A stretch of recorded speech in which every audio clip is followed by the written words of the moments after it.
In the beginning, there was a garden, not just a garden, but a masterpiece painted by the hand of the Creator, a living, breathing sanctuary where heaven kissed the earth.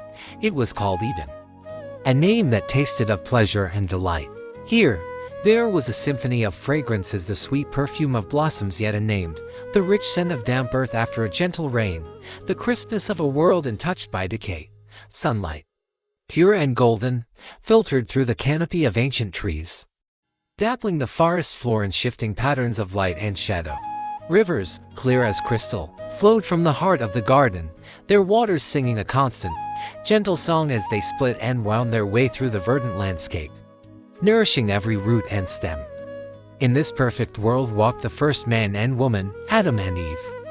Fashioned from the dust of the earth and the rib of the man, they were the pinnacle of God's creation.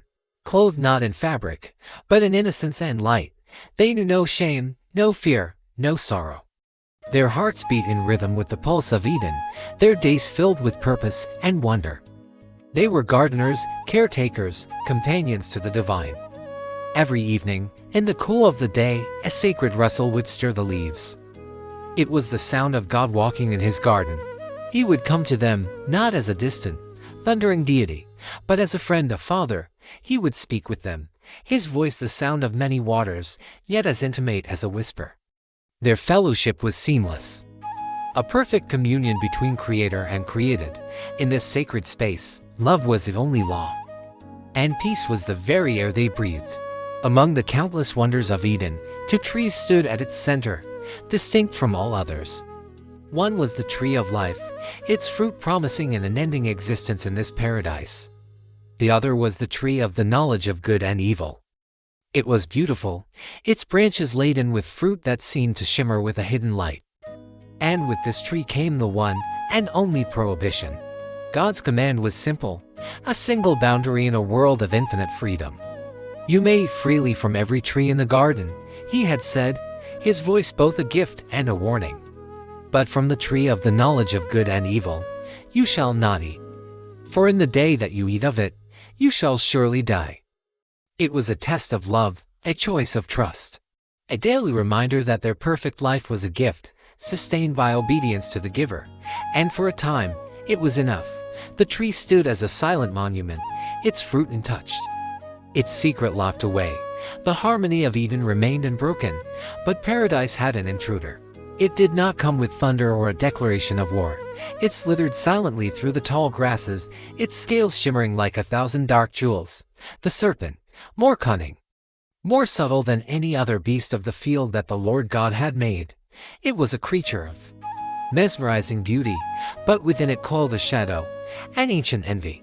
It watched the woman, Eve, as she moved through the garden, her heart unguarded, her innocence a beacon. Choosing its moment, it approached her, its voice not a hiss, but a smooth, persuasive whisper that seemed to blend with the rustling leaves. It did not begin with a command or a threat, but with a question. A single, seed-like question designed to blossom into a forest of doubt. Did God really say? The serpent began, its head tilted, its eyes holding a deceptive gleam. You must not eat from any tree in the garden. The question was a subtle distortion, a masterful twist of God's generous words. It painted the Creator not as a giver, but as a restrictor. Eve, taken by surprise, corrected the creature. We may eat fruit from the trees in the garden, she replied, her voice clear. But God did say, you must not eat fruit from the tree that is in the middle of the garden, and you must not touch it, or you will die. A slight exaggeration on her part, a small crack in the foundation of truth. And the serpent saw its opening. Its mask of curiosity fell away, replaced by bold contradiction. You will not surely die, it hissed, the words dripping with false assurance. The serpent leaned closer, its voice dropping to a conspiratorial whisper, sharing a secret meant only for her. For God knows that when you eat of it, your eyes will be opened, and you will be like God, knowing good and evil. The lie was devastatingly brilliant. It reframed God's loving protection as selfish jealousy. It suggested God was withholding something wonderful, something that would elevate them to his level. The prohibition was not for their safety, but for his supremacy. Eve stood frozen, The serpent's words echoing in the sudden silence of the garden. She looked at the tree. Really looked at it, perhaps for the first time, through the serpent's lens. The fruit, once a symbol of God's boundary, now seemed different. It was good for food, a feast for the eyes, and most powerfully desirable for gaining wisdom. The serpent had not just offered her fruit. It had offered her godhood. Her hand trembled as she reached out.